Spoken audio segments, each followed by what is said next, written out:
Hello. Just getting all set up here. My apologies for the little bit of a late start. It's 5:04 here.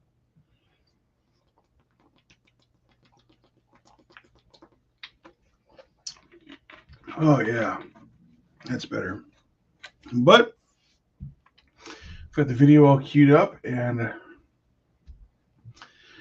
we are going to get cracking here. One thing I wanted to mention is that I've been, I probably can't see this very well on my camera, but I've been buzzing through Mindhunter to make a video about, and it's something I thought about since reading American Predator. Well, I should probably mic myself better here. Sorry about that. I've been going through Mindhunter to make a video about and something that occurred to me after reading American Predator, because it was mentioned that it was one of Israel Keyes' favorite books for whatever reason. I guess because he said he used it sort of as a guide to becoming a serial killer. So, and I've read the book years ago, so I happen to have a copy around. And the other one I want to read and do a video on eventually is Dark Dreams as well, which is also a book written by one of the FBI behavioral profile guys, Robert Rensler, I believe. This one's by John Douglas, but yeah, it's just been interesting going through the first part of the book, Mindhunter, and trying to look at it from the eyes of somebody like Keyes and seeing what he might have got out of it. So anyway, we get going here on streaming this, and I just want to double check on another screen here to make sure that we are live and all is well, and then we'll get going on our task of okay, great, beautiful. All right, let's get started. Okay, we're going to be watching the May 29th 2012 interrogation footage. We left off on May 24th. So let's get that cracking here.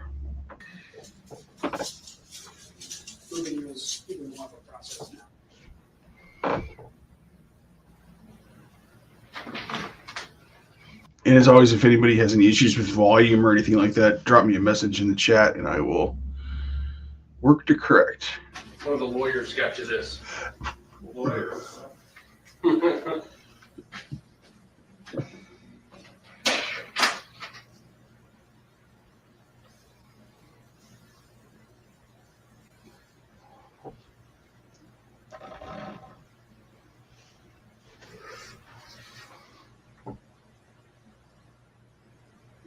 And so we saw one thing I wanted to be checking for that somebody mentioned on Reddit is when the camera, there's like a lapse in footage.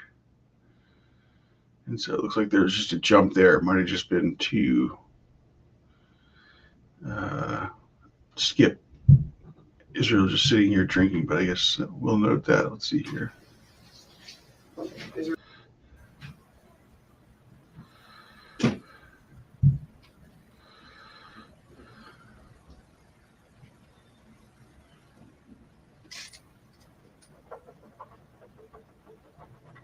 Oh, that's interesting. You didn't see that really before. I wonder why he's doing that.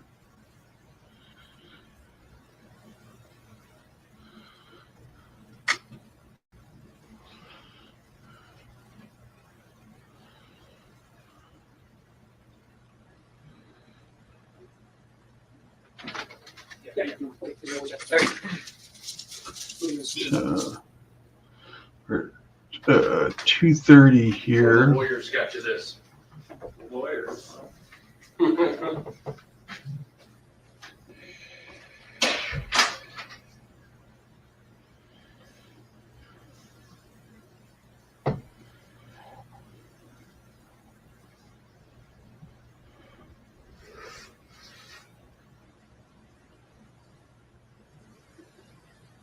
And so it looks like you only skipped maybe 3 minutes according to our time code. Right. Hey, Israel, how you doing? All right.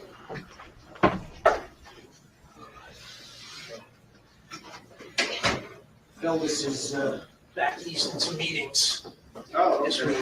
So Feldes is the attorney general that was doing the lead in these conversations, which is very atypical, as pointed out in American Predator, and he was sort of the villain of the book. One thing I've been meaning to do is check and see what Feldes is up to these days, if he's still in the biz. But anyway, I just want to mention who that is for context. But I figured it'd be a good opportunity to update you on some of the developments in Vermont. Yeah. Okay. Maybe not go through that usual advisement. I'll be first. All right. As you know, we're putting things here, so we got the step on. I just want to confirm some of the stuff that we talked about at the jail. We didn't interrupt the meeting with your attorneys when we arrived there today, did we? No. And it's your choice to come here as always, and you're here voluntarily, is that correct? Yes. And you understand we can't talk about anything that has to do with Samantha Koenig. If we do, or if we start talking about that, we'll have to stop the interview and transport you back to jail. You understand, right? Yes. I'm going to run through your Miranda rights here real quick. I know we've been through this quite a few times. We'll run through it again. Before we ask any questions, you must understand your rights. You have the right to remain silent. Anything you say can be used against you in court. You have the right to talk to a lawyer before we ask you questions. You have the right to have a lawyer with you during questions. If you cannot afford a lawyer, we will be appointed for you. Check. Okay. If you decide to answer questions now without a lawyer present, you have the right to stop answering questions at any time. Do you understand these rights as I've explained them to you? Yes. Okay. And with this advisory in mind, are you willing to waive your rights and speak to us today? Yes. As you know, you've got standby counsel that's been in this matter. I believe it's Rich Hertner and Jacqueline Walsh. Do you have any desire to have either one of them present today? No. Or any attorney whatsoever? No. Okay. Have you been taking any medications or any other substances in the past 24 hours? No. Are you having any difficulty understanding where you're at, what's going on? No. All right, I think that takes care of things. Okay. So I just wanted to update you on where we were and where we are now with the discussion with the state authorities in Vermont. We talked about trying to get that agreement with them. Right. And we do have a letter. And I'll show you the letter and give you some time to read it. This letter is dated May 23rd of 2012, which was last Wednesday. But since this point, we've had some opportunity to discuss the contents of the letter with Vermont. They still stand by everything in the letter. And I can certainly share with you emails. So just for context really quickly, this is what I'm thinking about is, I believe May 23rd was the same day that Keyes attempted his escape, because the previous interrogation we watched was on May 24th.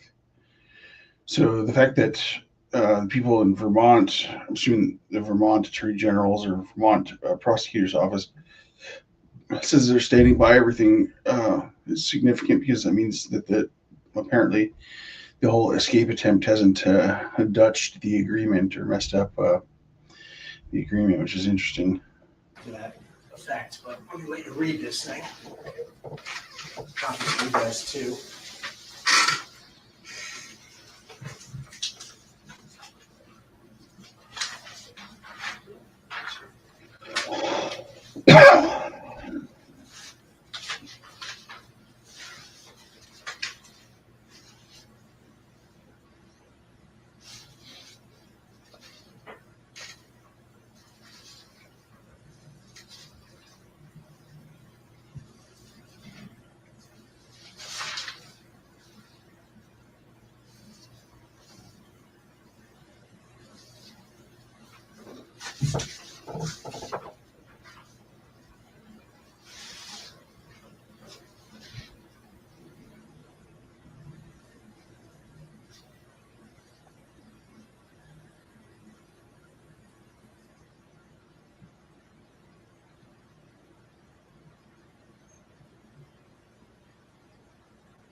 Okay. So I think pretty good letter.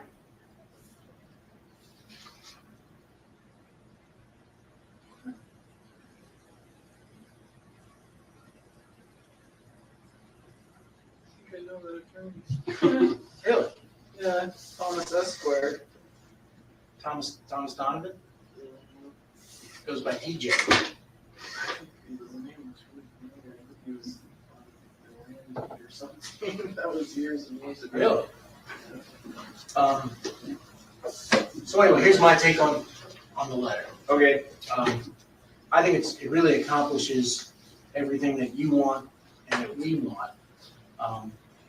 But as I told you like last week, this isn't a legal document. Right. It's not a it's not like it creates rights or you can enforce it or anything. But what this is a showing of good faith, by the Vermont authorities. And Right. they're basically saying, hey, we're on board as long as Israel is cooperating with you. We agree to do those things, which Right. effectively, prevents them from running to the press and charging you under state law because, after all, they know this letter's out. Right. So, it would be political suicide if they tried to do anything with your case without at least consulting with us first. So this is, in my mind, a home run. I remember last time, you said something about showing it to your attorneys. I mean, do you want them to look at this, or do you want to? If you could forward them, email them a copy of that, yeah, that would be good, I guess. It seems that the letter is addressed to Kevin Feldis. So, I mean, that makes me feel better. Obviously, it's addressed to me. I can't really put any stock in it, but Sure. if it's communication between the two of them, then that's good. And I also noticed that it's written by the state attorney versus the federal attorney. But you said that so that's the prosecuting attorney for the county or the district. That's for the state of Vermont. So she's federal. No, she's a state prosecutor. Oh, okay. So she is under the state's attorney here is TJ Donovan, and so this is the Chittenden County Prosecutor's Office. They handle all state crimes committed in Chittenden County, which my understanding that's where Essex is, right next to Providence. So in terms of the federal prosecutors, they're within Department of Justice anyway. So we're on the same team, so to speak, as them. Right. It was just a matter of the state and locals. And, I've been emailing back and forth with these people. I can share that with you, some of it, but I just want to make clear, I mean, you certainly, I can email that to your standby counsel, no problem.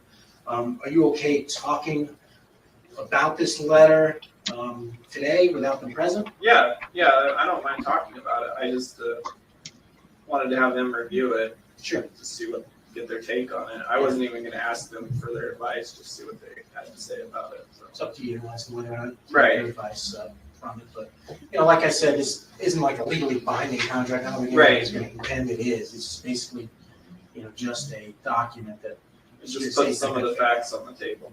it puts the facts and their intentions on the table, which is Right. really what it was a huge burden that came off of us last week when we got this.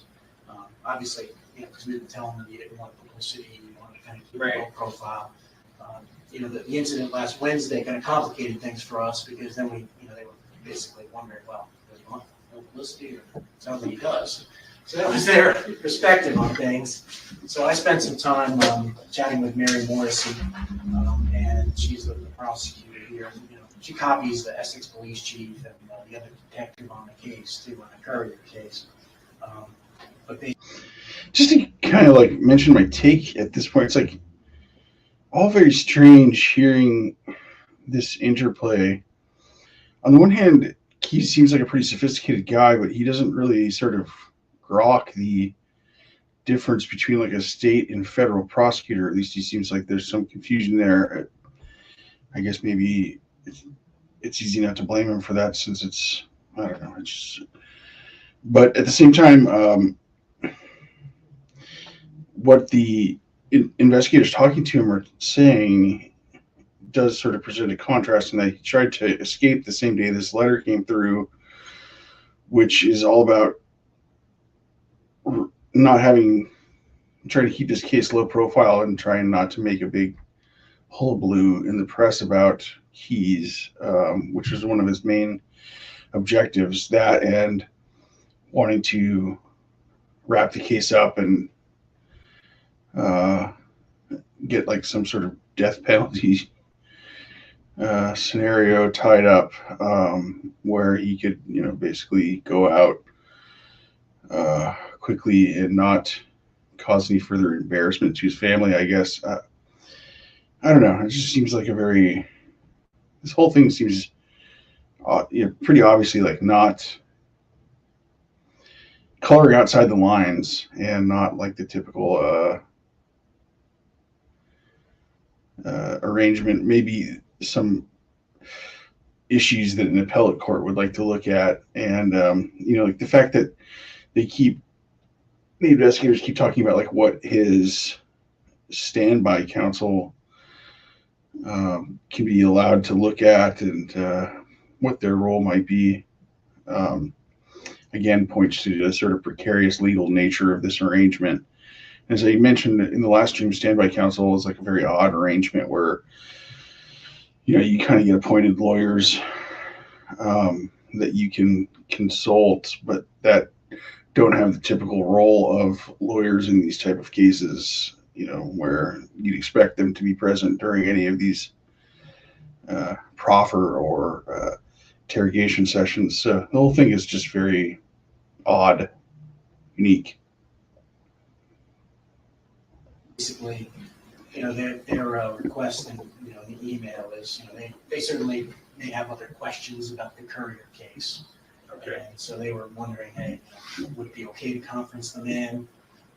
I said we could talk about that in a conference call tomorrow, as to what kind of questions they had for because one was probably it. But basically, after the incident last Wednesday, we were able to kind of go talk to them again and explain. I listened to your conversation with Jeff and Steve on Thursday. It seemed clear that you're still on board with this sort of agreement. And I told that to them and say, look, this was just a sort of a crime of opportunity, the escape thing, and was serious about cooperating. So I confirmed that to them, and they confirmed today that they are they're still on board. If you want to see that, I'm happy to show it to you if you want. Sure. So it leaves out the bottom, which is my sort of long-winded explanation of what happened. But it starts at the bottom, right? Yeah, well, that's the bottom question to her, and she basically says in there, do you need me to send another letter, like an updated date on the letter? I said, I think this email is sufficient.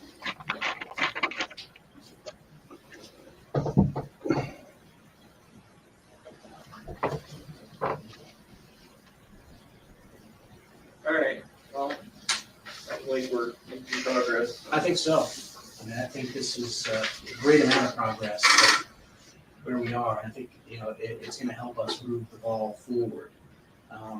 Just to sort of reiterate, they basically said and agreed that they know it's important to you to sort of avoid media attention, to you don't want law enforcement identifying you in connection with the Courier matter, that they're prepared to do. And they're prepared to continue cooperating. And in exchange, you're agreeing to be truthful about other crimes and other bodies. And in here, they specifically mention the name of the victim in New York. Right. They want to know. Yeah. About that. So, as it says, I'm kind of close to them. And I have a conference call tomorrow with them.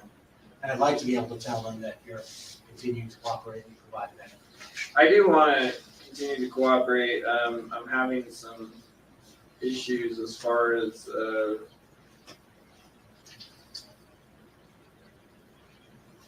this is somewhat of an unrealistic expectation on my part, but I was thinking there might be a way to disclose all this information to you and to the FBI.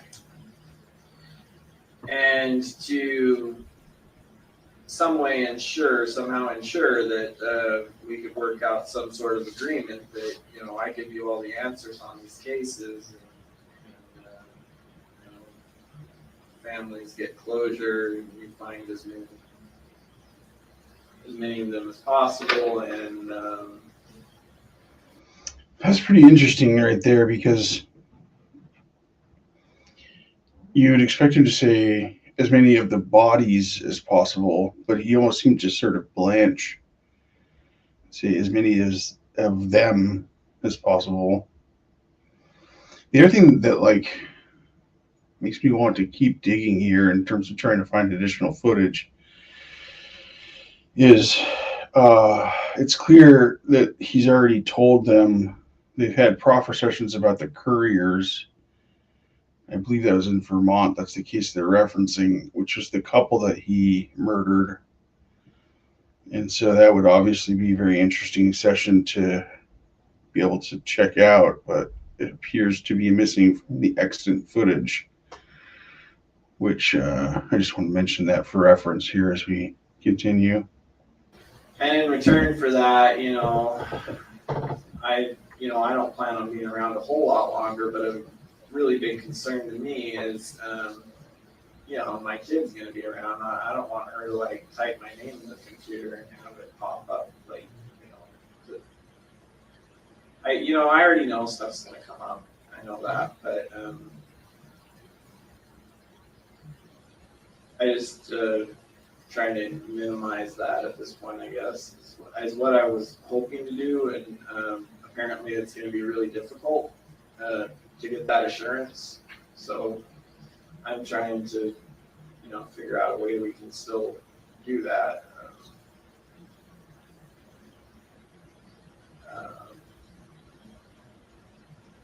I think there is, you know, I have a few ideas on how to work it out, but What are your ideas?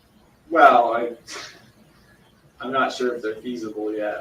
I've been, you know, talking to different people about it,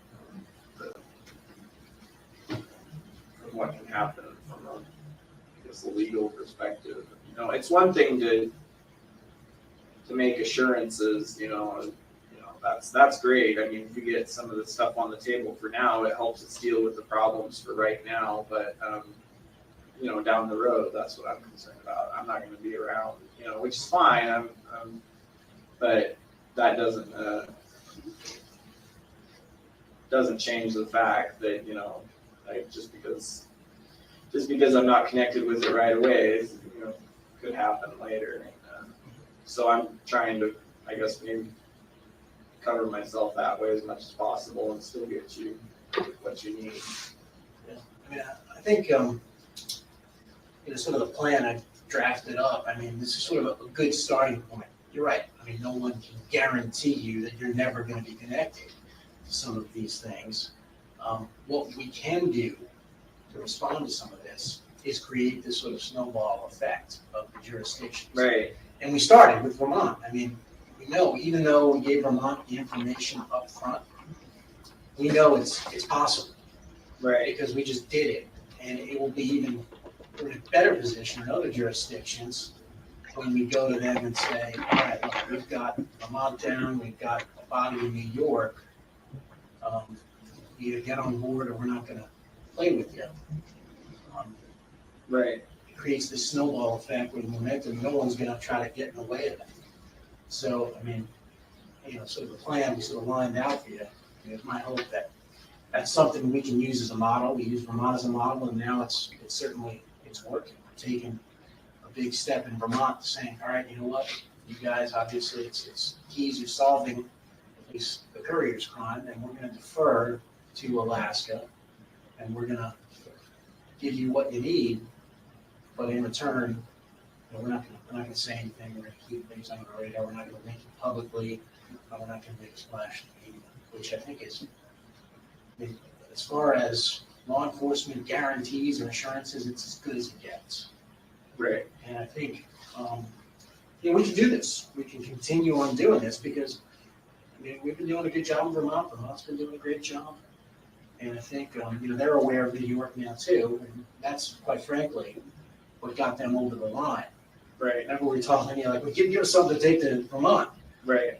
And when we got New York, we went to Vermont and said, because of your cooperation, we got New York. And then that immediately generated this letter of intent. So, but in order to kind of keep, I think, Vermont on board, it certainly would be nice to kind of say, all right, based upon your letter, we also got X, the name of a victim, the location of the body. And we already have their assurance about the courier matter. You don't have to worry about what's happening with that, because that's all tied up in this. And we can do the same thing with the New York thing. Right. Where are they at with did they find the bodies yet? Or? I think it's like a football field with the stuff they're going through. They're making progress, but it's just It could still be like a couple weeks or something. yeah, it definitely. They're not going to stop. This is Tenacious. one of the best analogies I've heard for it is it's more like an archaeological thing than it is just going through and kind of tossing things Right. until you find what you think you're looking for. Yeah, that's a lot of trouble. I almost feel guilty. Costing the taxpayers a lot of money to find them. Wow. What an odd statement given the circumstances, huh? The other thing here is this is something that Keyes continues to focus in on, is whether or not they find the bodies. In my recollection from American Predator is that they don't, at least in a timely way. And so Keyes, I think, clues in that, like, if he hadn't told them anything, they wouldn't have known about the courier matter. I think he gave that up because he thought that they would find it based on information that was on his computer and whatnot. So, yeah, I think that's when the whole thing starts to go really pear-shaped. But just kept my mouth shut. But that's how committed the FBI No, I is. understand. They, It just well, won't it be- sounds like they've got it. They've got the area. They just got to find it now. They're very confident of that. They've been finding things that are in the right time frame and Right. that are from residences and businesses in that immediate area. So they're confident they're in the right area. But as you can imagine, it's something that they're trying to do precisely and Right. accurately. And there hasn't been. I haven't had access to any news stories related to that. I saw the one that you showed me. That's They the last started one. the day. I Google it almost every day. There's nothing. They haven't. No- It's kind no of more a dead releases. story at this. So I mean, I think what I heard too is you're wanting to take responsibility. Your plan is to take responsibility if you can figure out how to do this without getting the recognition, which is kind of what's going on in Vermont. Right. My concern, the problem is nowadays, the more stuff my name is attached to, the more likely it is that somebody's going to try to do some kind of stupid freaking TV special, or you know how it is nowadays, like with all this true crime bullshit that people are obsessed with, and that's I'm not even so concerned at this point about because so far I feel like we have been able to work within the guidelines of what we both said we would. But I am concerned about that, about someone connecting the dots on this, and I don't know how, like, I know there's certain privacy laws, but I know that, for the most case, they're not going to apply to me. And so I know that at some point, it's pretty likely that if someone tried hard enough, they could, Not so much, because you got a couple of things sort of working in our favor on this. One, it's an ongoing investigation. Right. And so that right there is going to limit the amount of information that's going to be released. And two, it's an ongoing federal investigation. And we play by a whole different set of rules than most of the states out there. And so media outlets don't have the same ability to come in and sort of force us, if you will, to disclose information that they might be able to get away with in state and local agencies. Right. Yeah, I can see that they would have more to go up against. But there's also, if I'm dead, then investigation from the federal government's point of view is pretty much closed. Not necessarily. I mean, we're gonna do what we need to do to tie up the loose ends. And to the extent that we can do that with your assistance, like we've talked in the past, if we go at this as a team and we have the benefit of your information, it allows us to go hunting with a rifle instead of a shotgun. And there may be things that we wind up having to follow up on down the road when you're no longer in a position to assist us. But our idea is to do this with you so that it's focused, and we won't, and it's not going to get anywhere near like it is in Vermont because we've all learned from that stuff. But the way to get it like that is for us to have to try and figure it out ourselves, and that's what we. I mean, and you know that, you know exactly what we're faced with and what kind of publicity we're all going to be faced with, and questions that we're going to have to answer, and that these other agencies are going to be asking us, and those are the things that we're trying to avoid, knowing that you're the only one that can help us keep this to as little publicity as possible. It's up to you. All right. Well, and so that's where we're at with. And the reality is, if we're not able to do this with your assistance, I can't imagine being able to do this without generating a fair amount of publicity. I just don't think it's possible because it's going to be too large in scope. It's going to involve too many jurisdictions and too many agencies. right. And I'm just being honest. Yeah, I mean, I know you've got to move along with your investigation. Unfortunately, due to my own actions recently, I somewhat complicated matters for me. So, not surprisingly, now there's something else I want out of this. But I don't know if I'm even supposed to talk to that about that yet because I haven't even found out like what the options are.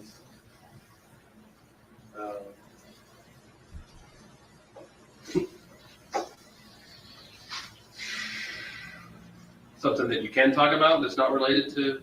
No, it's just like the level of restriction they have me on the jail makes. I mean, namely, like my so-called rec time is now fresh air time because I go out like this, like irons and stuff. No more running in circles. Basically, they make me fat. Yeah, they keep me my cell enough. I'll get fat and I won't want to run anymore. But God, that laugh, man, it's like unbelievably creepy the more I hear it. yeah, I know all this. I know that's unrelated to anything we've talked about so far. Obviously, it's a new situation, but it doesn't really change the fact it's an everyday reality to me. So I'm trying to figure out what if any options there are regarding within the system. Yeah. Anyway, that and like I say,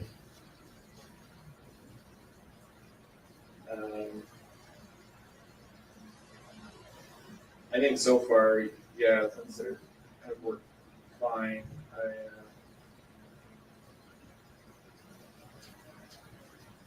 But yeah, I am concerned about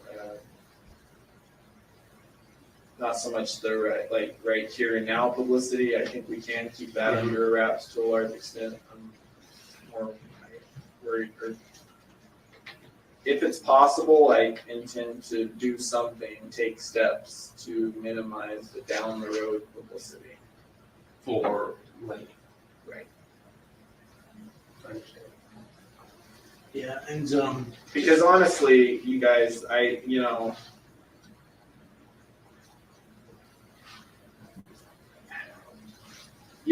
there's nothing. I'm not trying to get anything else out of this at this point. As my, and I did say, I wanted to just get this all cleared up, and that way you're not digging for who knows how many years down the road, trying to connect the dots and just make it all go away. But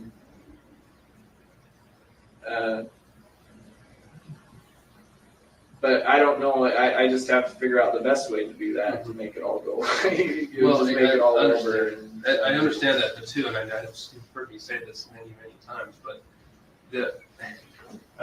at some point in time, your choice may be the reality.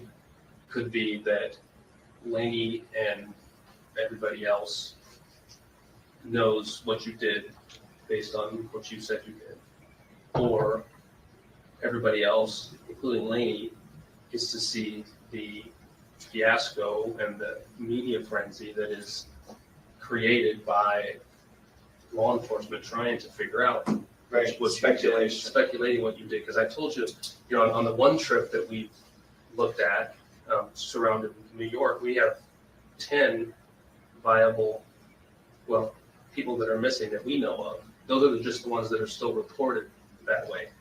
And so if we have to, and we know you didn't do that, but that's what we're looking at in each one of these Right. trips is we're faced with, if you don't tell us, our options are to be public with that agency because we can't ask questions Right. and not expect questions in return. So we're really living up to our end of the bargain, and because at this point in the investigation, if you weren't cooperating with us, this would already have been happening, and the media frenzy would be crazy with us trying to figure it out, because we do have enough information on your trips at least to do police work.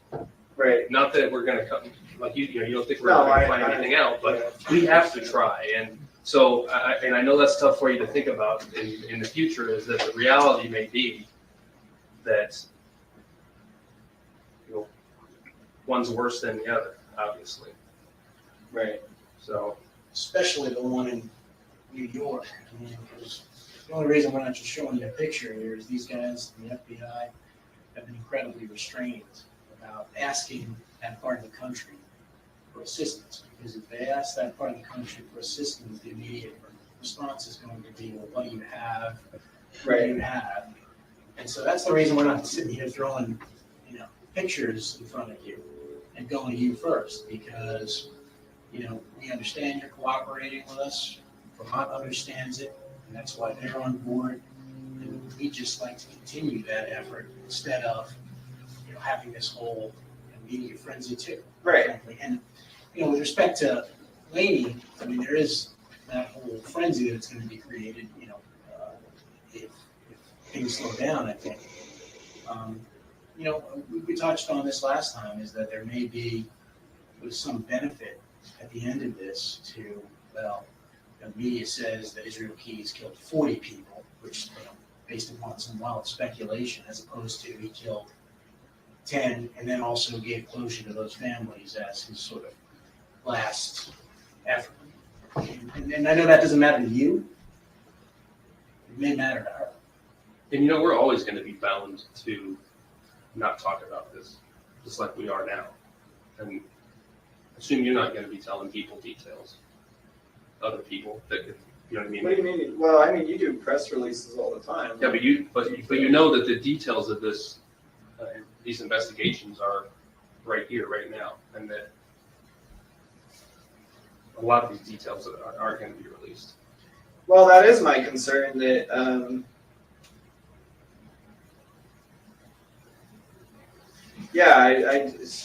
how much, I don't know. I don't know that, because I see, I watch the news, there are press releases that are done on other times, so. Press releases, though, are different than what I think you're worried about, and rightly so. Press releases are designed to help us gather additional information. So our release of information, while our investigation is ongoing, Right. is limited to the absolute minimum necessary to try and obtain the additional information that we're seeking. Okay. Does that make sense? Yeah, that makes sense. And as long as the investigation is ongoing, we're not going to be throwing out information just for the sake of throwing it out. That's not the way we operate. Right. You've seen specials on the FBI. Come on, everybody talks about our secret files and how we never give up anything, right? Yeah. There you go.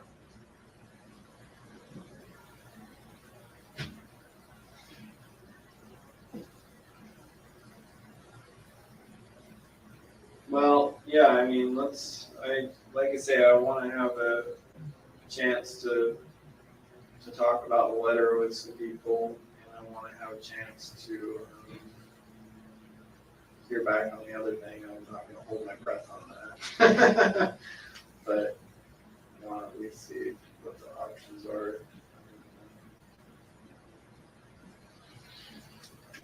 Like I say, I would have preferred to wait until they find the bodies in Vermont, but it sounds like that could be a while. So I guess as long as we have that letter from them, then as soon as I have a chance to look it over, or have other people look it over, then we can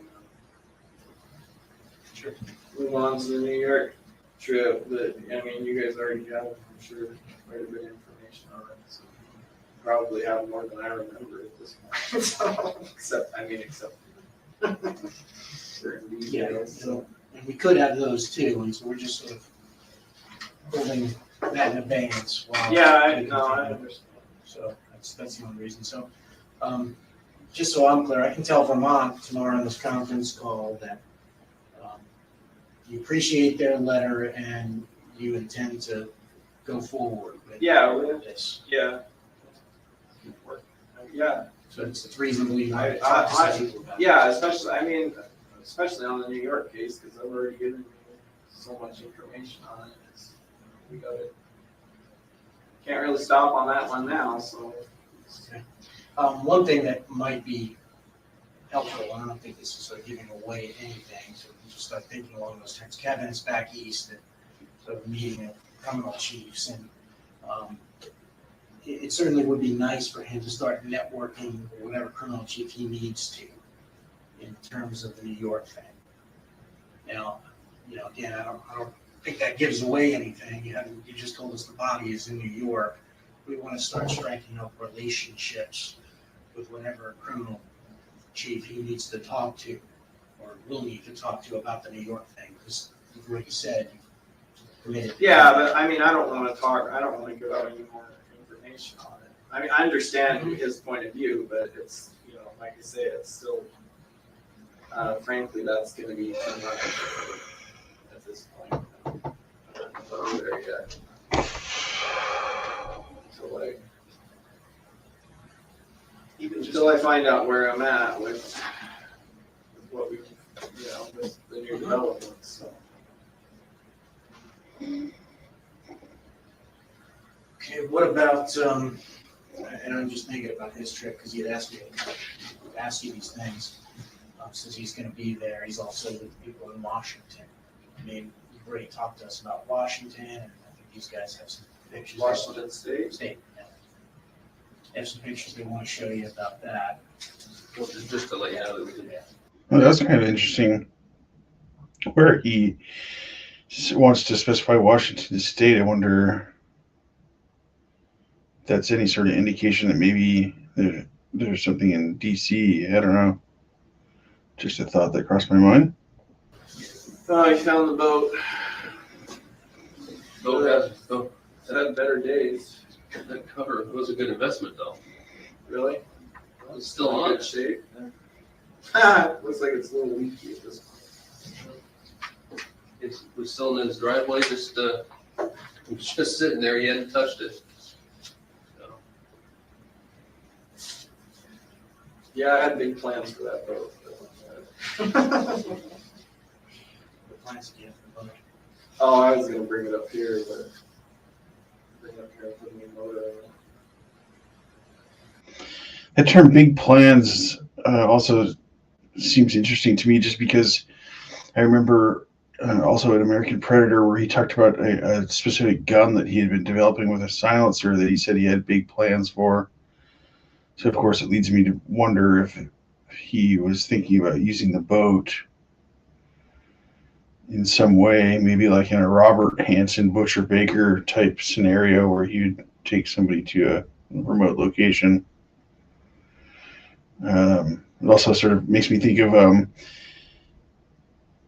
in one of the Israel Keys subreddits, somebody had mentioned that there's a Caracol Island in Prince of Wales, which is sort of in the area of Alaska that I'm in Southeast. It's a very remote location, sort of in the Inside Passage. And apparently he's hidden charcoal in his cell somewhere. So maybe that connects somehow. It's an interesting thought. But I decided it was time to leave Alaska. I probably would have picked it up eventually. Been there for a long time.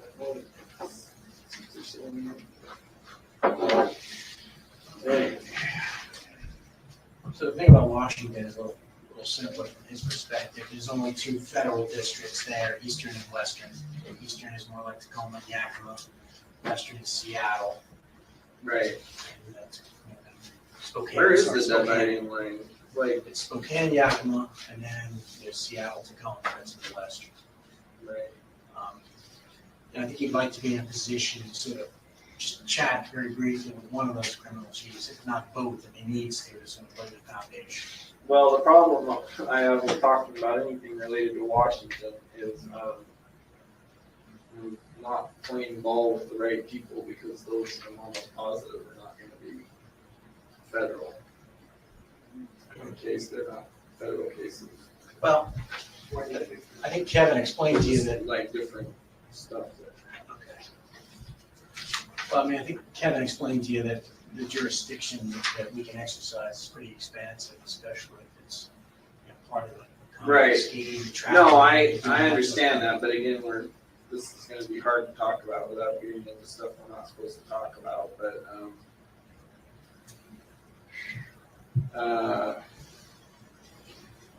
depending on things, the way things pan out, things we've already talked about, then I may need those details of the Washington cases that I would be better served to wait, if that's where the route I have to go. I mean, you know what I mean? I think I do. I'm not sure. I know we talked a little bit about. Because there's a big difference between state and federal. Like Washington might be a state But that's something that we can sort of start working on in the background, just so you know. I mean, I'm not asking that here now today, but that's something that usually does require cooperation between even the federal districts, even if they're state things. So you're saying there's two There's districts? 2 districts in Washington. Federal districts? Yeah. So there's 2 federal districts that would probably just sort of broach with it. One in Spokane and Yakima, the main offices in one. And then Seattle and Tacoma are the western district. So that's just the dividing line. I don't know exactly where it is, but pretty much, Seattle and Tacoma is where most of the crimes are. Like Ellensburg, or Yeah, I think that's Ellensburg is Ellensburg is west or east. east? Ellensburg is sort of outside of Yakima. You're gonna need both districts. Yeah. Because I don't, yeah. Well, it's something. I mean, the good thing about Washington is we have some pretty good relationships with both U.S. attorneys there, and we're criminal chiefs. So. No, I understand what you're saying, but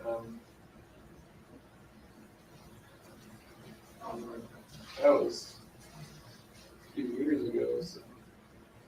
But no,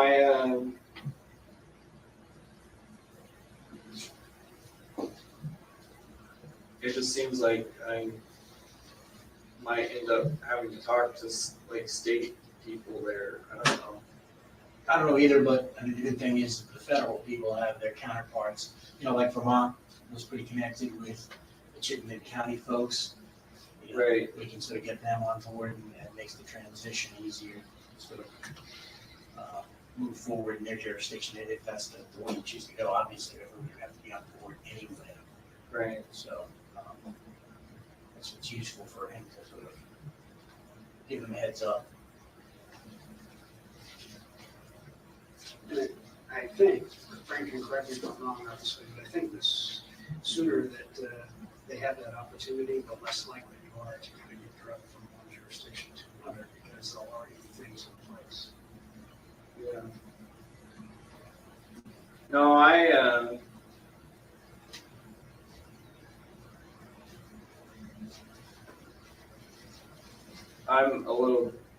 my concern at this point is not knowing, like I say, how current things are going to pan out.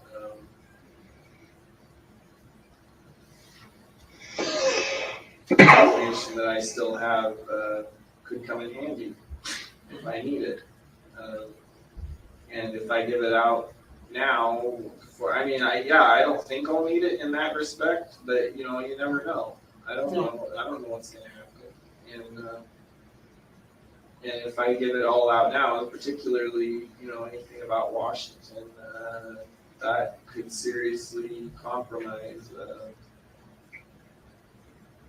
my options, future options.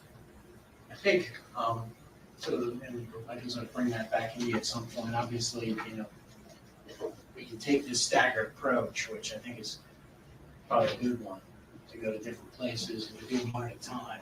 But the plan that we propose to you is to do exactly that. So like sort of do the New York one, we make sure we have everybody on board in the New York one, whatever jurisdictions we need to, get that information agreement in place, and then we can move on to Washington.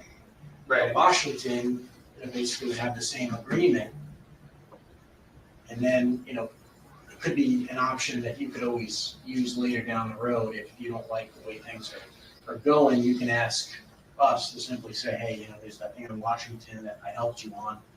Can you, reach out to those people again and see what they're willing to do. So that there is that. I mean, I get you with you don't want to kind of, sort of give away cards. But I think the plan that we proposed to you is sort of a one at a time staggered approach where we eventually get Right. to where we need to be going. And it doesn't result in this land just massive. But it is going to have to be spread out over the next who knows how long because I don't plan on, like I say, until certain ongoing issues right now are resolved, I don't plan on giving out all the info. That's just, well, that's not true. I mean, if I get, who knows I don't know how long this is going to take. I don't know. My impression is that there could be a pretty wide range of time frames that could happen. And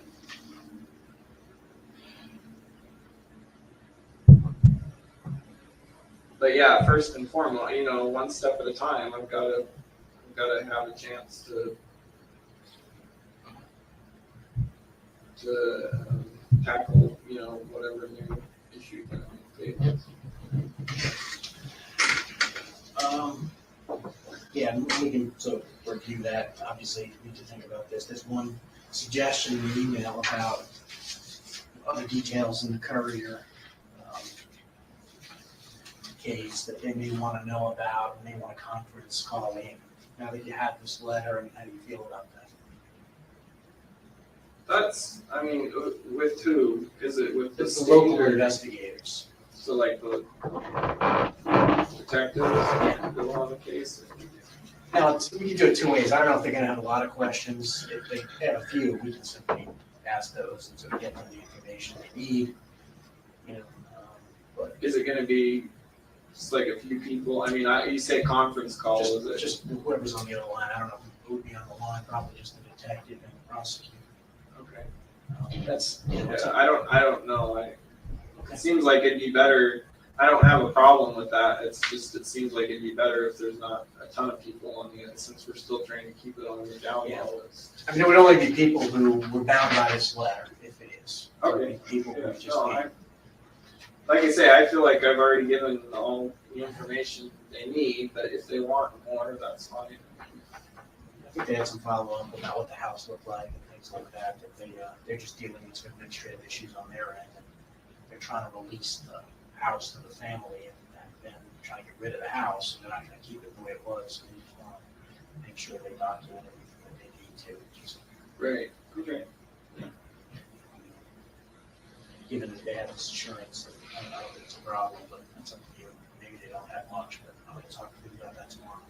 Yeah, that's fine. And I can say if you can forward that, I'm imagining very shortly I'll have a chance to talk to them about it. That's fine.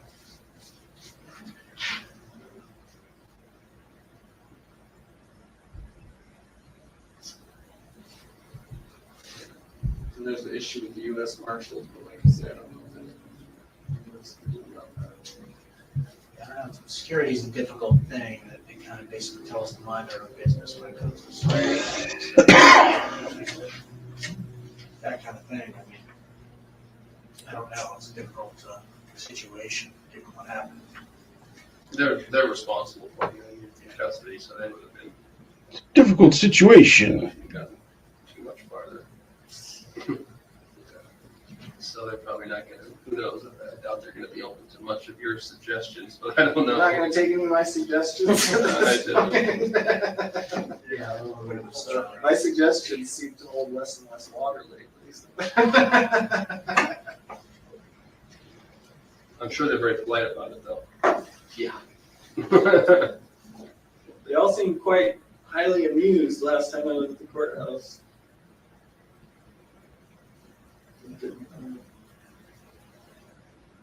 Yeah, definitely seem to have changed their protocol for the way they do things. But We livened things up a little bit, and we weren't sure exactly how to deal with this situation with Vermont, given that. yeah, So, that was not well thought out on my part. As soon as these guys mentioned that, I was like, oh shit, one more thing I didn't think of before I did that.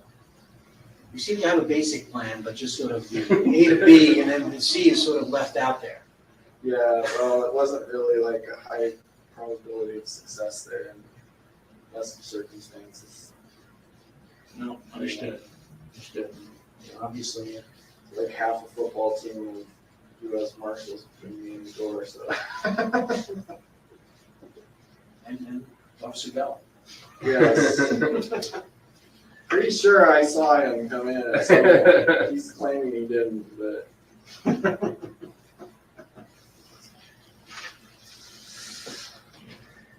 Do you have anything else you want to talk about, or questions you have on these other matters? No, I think I mean, from my perspective, I think the letter is good.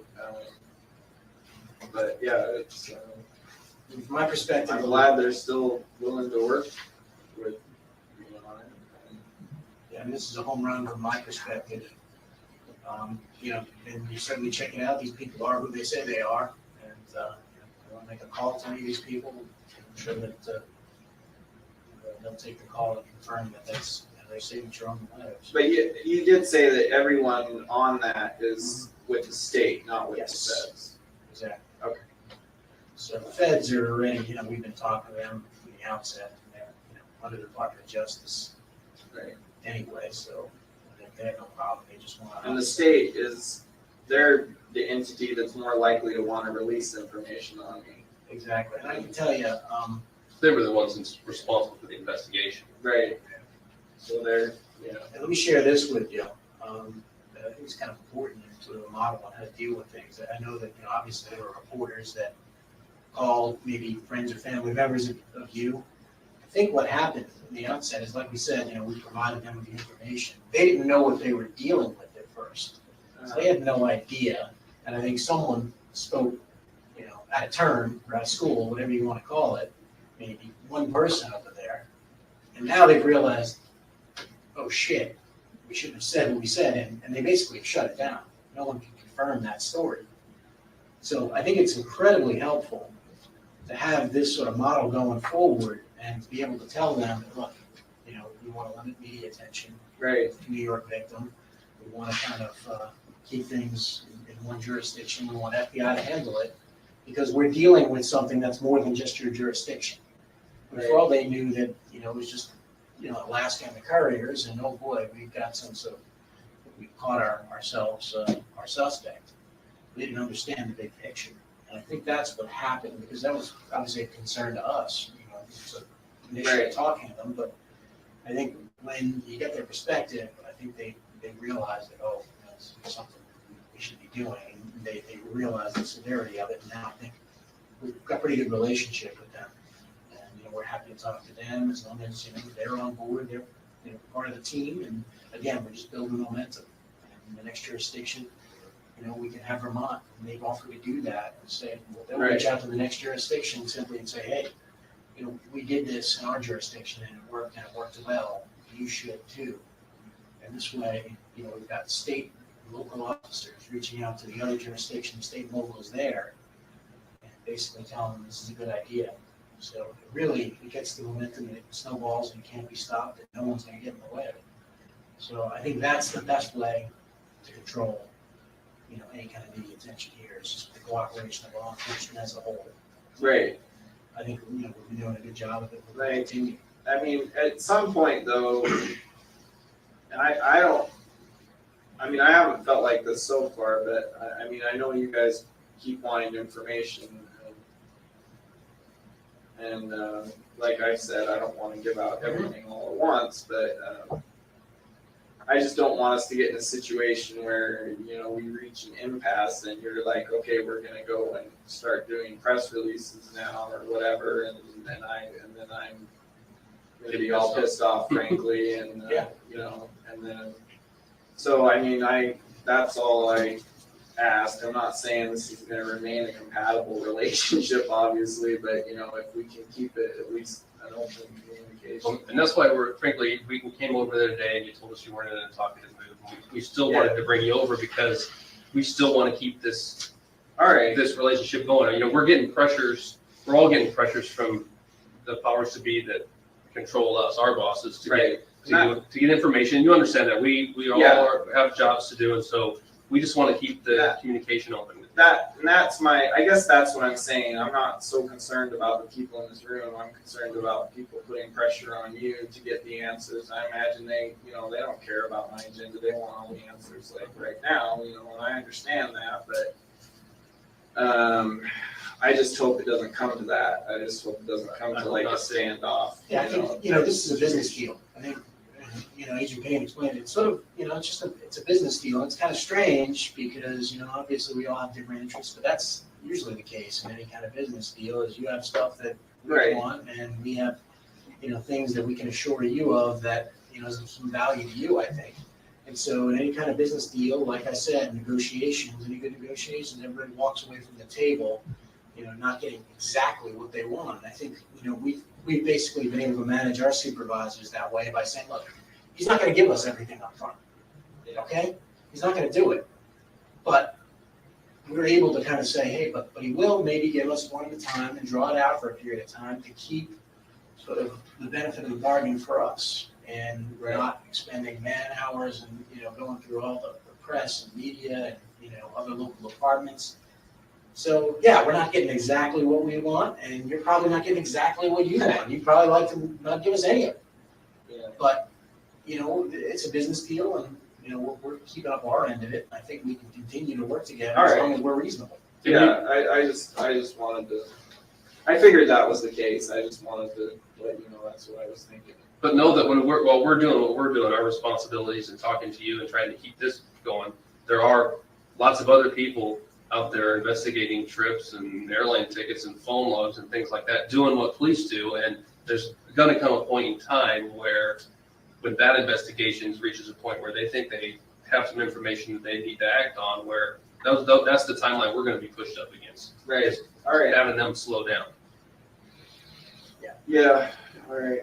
Well, and the only other thing is on a more personal note, like I was saying earlier, my brothers are visiting this week, and honestly, like I say, that whole thing last week I did not plan out very well, but I would prefer to just try not to think about any of this stuff this week while they're here. It's not that I don't want to, it's just I guess I'm just juggling too many things in my head right now,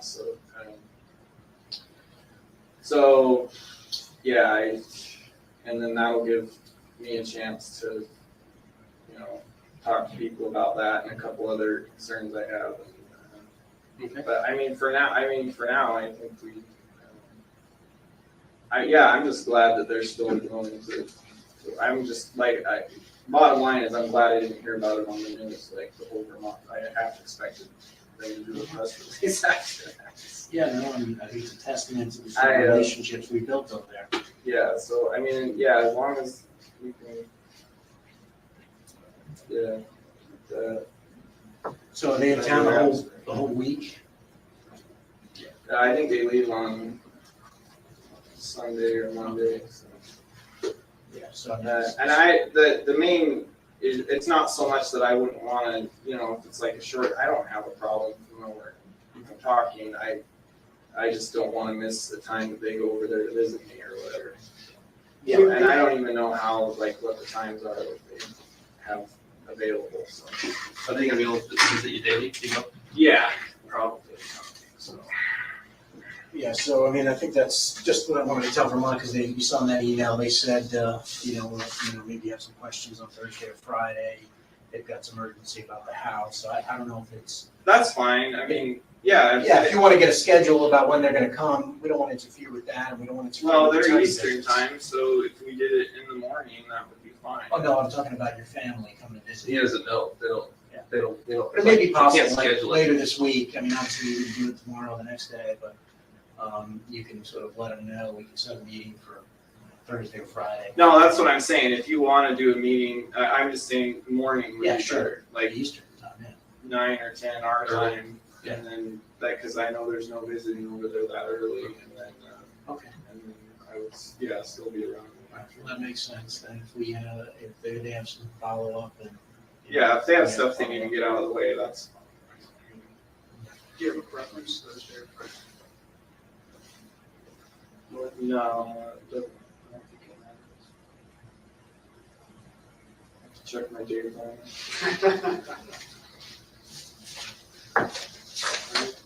So you don't get the normal exercise, so they let you have the tennis shoes to torture you that you can't run, or? Yeah,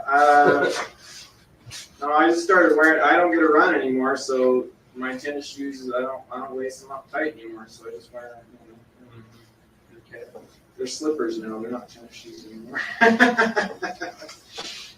So when you start lacing them up, we should pay attention. Yeah, they're too tight for me to slip them on or slip them off. Then I'm even planning on doing the running. Okay, so I'll email that to your attorneys, and maybe we'll speak later this week. Yeah, And we'll try to hold off. And if we do something, it'll be like Friday morning early. That way we won't interrupt your. yeah, and that's fine. then I would think that would work. And then maybe by next week, say Tuesday or so, we could Yeah. talk again. Okay. Well, and I think if we're done, we can get him a cigar and let him, since we got you over here. Awesome. Wow, a cigar for nothing. Well, How was? I like to think it's a cigar for good faith. But ultimately, For good health. yeah. Ultimately, that's going to be up to you. Okay, No, look, I mean, we can keep working on this. we're working on our end. Yeah, we've done just about everything we can do at this stage. Hang tight, we'll be back with you here. All right.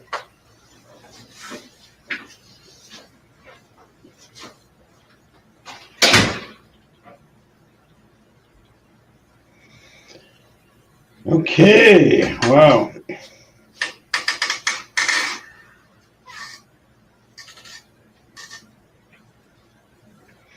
That was pretty uneventful, but I think it's leading to an interesting place. One thing I wanted to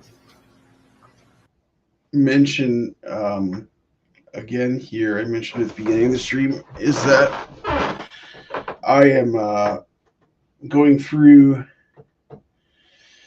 the John Douglas True Crime Classic Mindhunter, as it was mentioned as a favorite book and sort of instruction manual for keys. And so I don't know, maybe a quarter of the way through it, and I'm planning on making a video looking at just interesting things that I find in observations. And there's already like a ton of stuff. I've already got like a bunch of pages of notes on Mindhunter, connections, possibly things that Keys would have found useful or interesting in the book, and just observations in general. It's been a while since I've cracked it. I had it on my bookshelf because it's relevant to a bunch of other cases, but the one that I read before was the John Bonet case, because it was apparently owned by the parents, Patsy and John. So it ends up having like a lot of weird relevance to tons of different cases. And you have to wonder on some level, like, what the impact of that book was in terms of negative things with folks like Israel Keys being big fans of it. But anyway,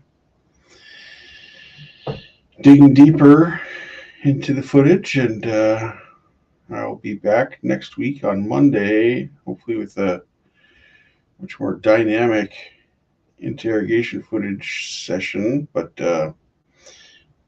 hopefully before then, I'll have a video out on Mindhunter and the connection to the Keys case. I think that's going to be really interesting because, like I said, I've already got a bunch of really interesting nuggets that I've come across, in looking at the first quarter or so of the book. So we're going to end it here. And yeah, I will see you next week on the Keys stuff.